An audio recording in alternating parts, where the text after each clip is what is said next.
Rubber গাছ থেকে rubber কেটে বের করা হয়।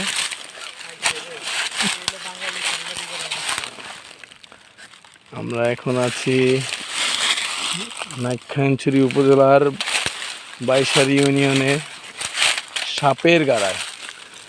এখানে এক ভাই আমাদেরকে সাপ বের করে দেখাচ্ছে, শুক্কো রাবার বের করে দেখাচ্ছে। হ্যাঁ,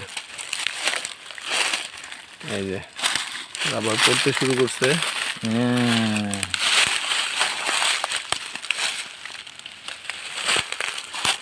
এখান থেকে এই লাইন দিয়ে যে রাবার আসছে।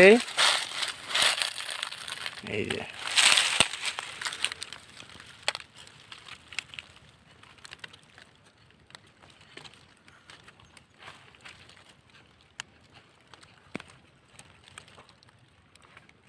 অবশেষে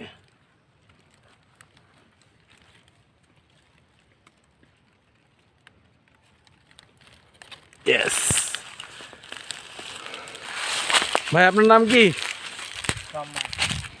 আপনার বাসা এখানে? ধন্যবাদ ভাই। কালকে নিতে হবে, সকালে না? হ্যাঁ সকালে নিতে হবে। আচ্ছা, কয়দিন পর পর নেন এগুলা?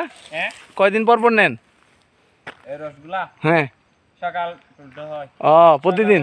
তুলে বসিয়ে দিতে হয় তার থাঙ্কির মধ্যে। প্রতিদিন তুললে জানে, প্রতিদিন কাটতে হয়। আচ্ছা, এখানে না, কালকে এই গাছটা আবার